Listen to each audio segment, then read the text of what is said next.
आज हम जिस फिल्म की बात करने वाले हैं, कहने को उसकी स्टोरी लाइन वही ऑब्वियस सी कहानी मान सकते हैं, जहाँ पर एक आदमी होता है जिसके अंदर कुछ सुपर पावर्स होती है और उसको एक जिम्मेदारी मिलती है दुनिया को बचाने की।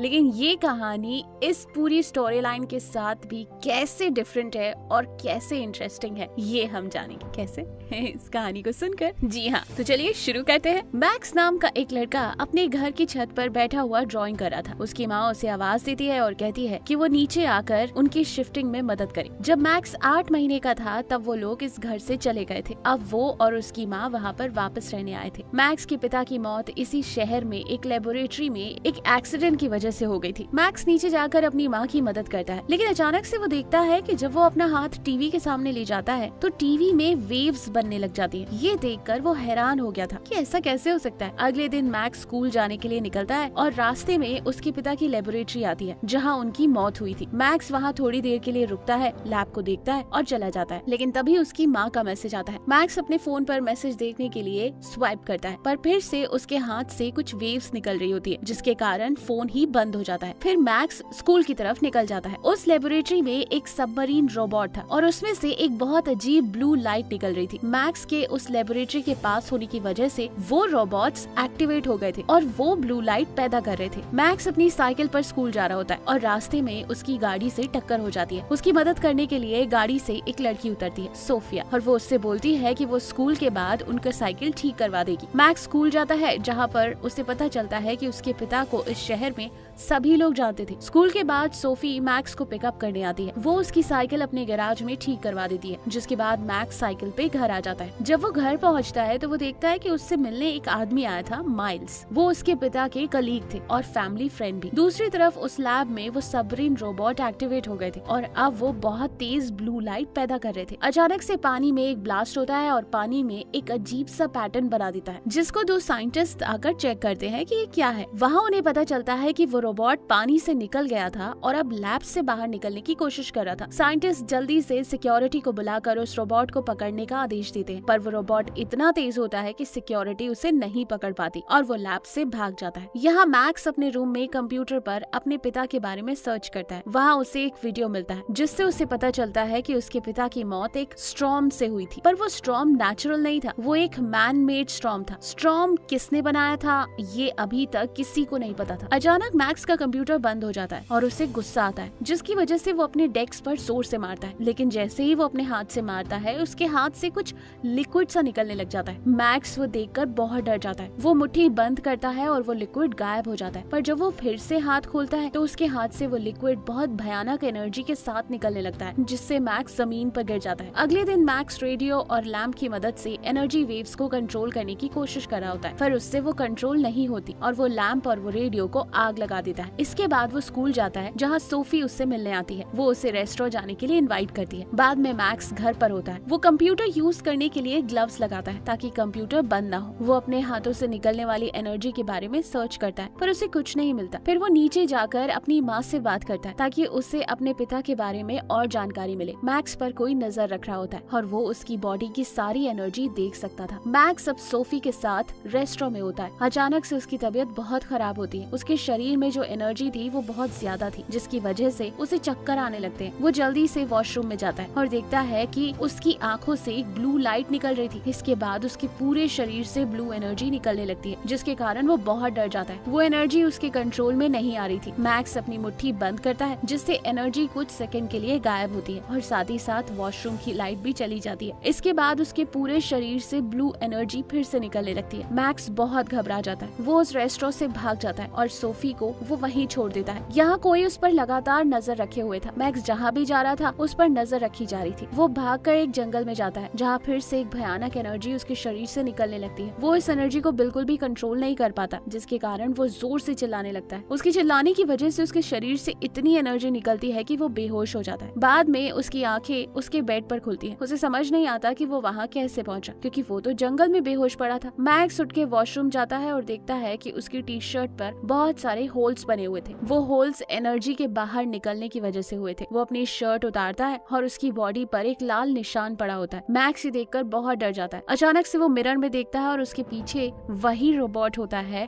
जो कि लेबोरेटरी से भाग गया था। मैक्स उसे देखकर बहुत डर जाता है और वो उसे वॉशरूम में बंद करने की कोशिश करता है। फिर वो रोबोट उसके रूम में पहुंच जाता है। वो रोबोट मैक्स को बताता है कि उसका नाम स्टील है। वो आउटर स्पेस से आया होता है, यानी कि वो एक एलियन है। वो मैक्स को बताता है कि उसका काम मैक्स को प्रोटेक्ट करने का है। अचानक मैक्स की बॉडी में फिर से वो ब्लू लाइट निकलने लगती है और स्टील उसकी बॉडी से सारी एनर्जी ऑब्जर्व करता है। मैक्स को अब स्कूल जाना होता है, इसलिए वो स्टील को बैग में रख लेता है और उसे जंगल में छोड़ने का इरादा करता है। पर जंगल में स्टील उससे बोलता है कि जो उसकी बॉडी से एनर्जी वेव्स निकल रही है वो उसे जिंदा रख रही है और अगर स्टील उस एनर्जी को ऑब्जर्व नहीं करेगा तो मैक्स की बॉडी ब्लास्ट हो जाएगी। अचानक वहाँ जंगल में कुछ आदमी आते हैं जिनके हाथों में गन होती है। वो आदमी मैक्स की लोकेशन एक डिवाइस से पता कर रहे थे। मैक्स अपनी पावर से उस डिवाइस को डिस्ट्रॉय कर देता है और मैक्स और स्टील वहाँ से भाग जाते हैं। रास्ते में स्टील को फ्लैशबैक्स आते हैं। वो फ्लैशबैक्स मैक्स को भी दिखने लगते हैं क्योंकि अब वो दोनों कनेक्टेड थे। स्टील को रिसर्च लैब के स्टॉर्म का फ्लैशबैक आता है और जब मैक्स उसके बारे में पूछता है तो स्टील उसे कुछ नहीं बताता। मैक्स और स्टील स्कूल चले जाते हैं और मैक्स स्टील को अपने बैग में ही रखता है। स्कूल के बाद सोफी मैक्स को बोलती है कि वो रेस्टोरेंट चले, पर स्टील उसके बैग से इतना मूव कर रहा था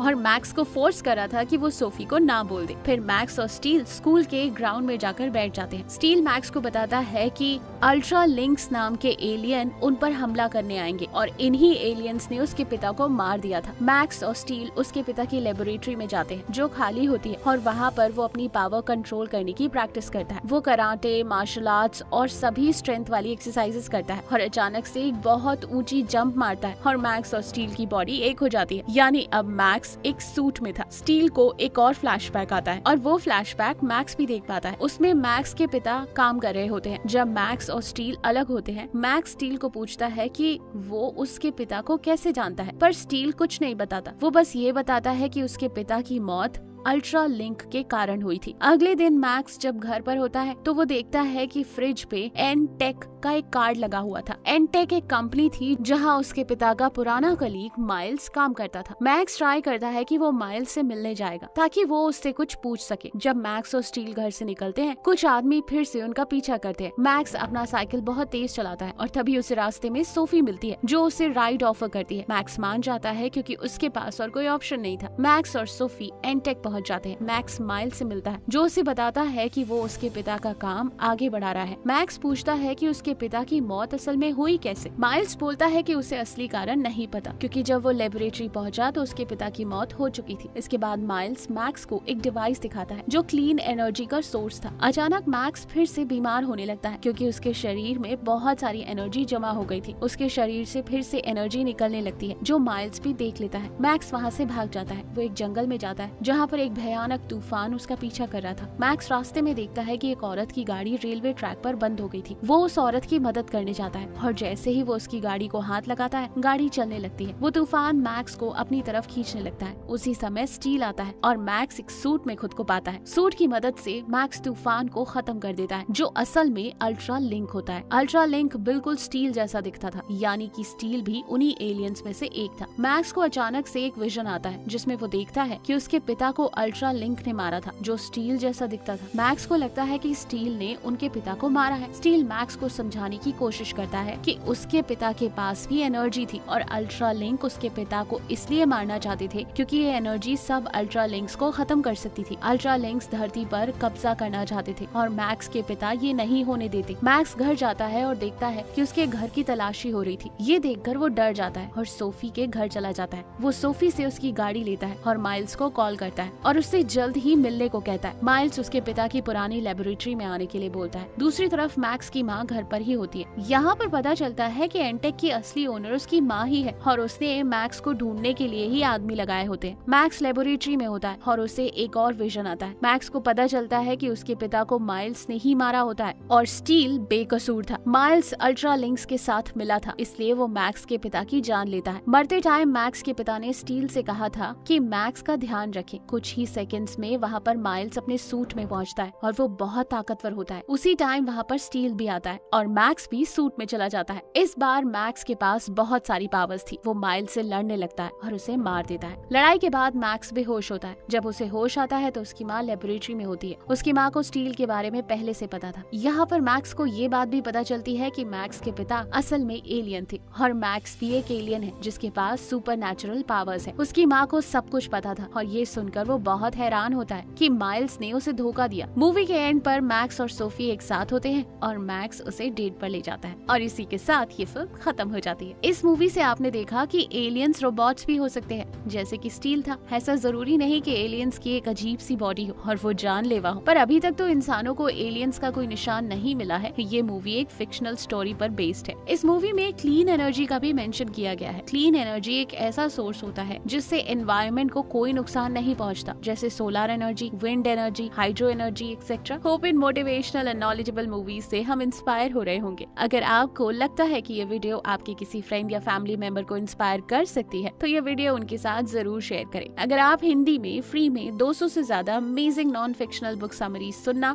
या पढ़ना चाहते हैं तो आप डिस्क्रिप्शन या फर्स्ट कमेंट में दिए गए लिंक से ऐप डाउनलोड कर सकते हैं। एनीवेज दोस्तों, अगर आप ऐसे ही नॉलेजेबल वीडियोस मिस नहीं करना चाहते तो सब्सक्राइब करने के बाद बेल का बटन दबाना मत भूलिएगा। आप कमेंट करके ये भी बता सकते हैं कि आप नेक्स्ट वीडियो किस टॉपिक पर चाहते हैं। जल्द ही हम आपसे दोबारा मिलेंगे। जय हिंद।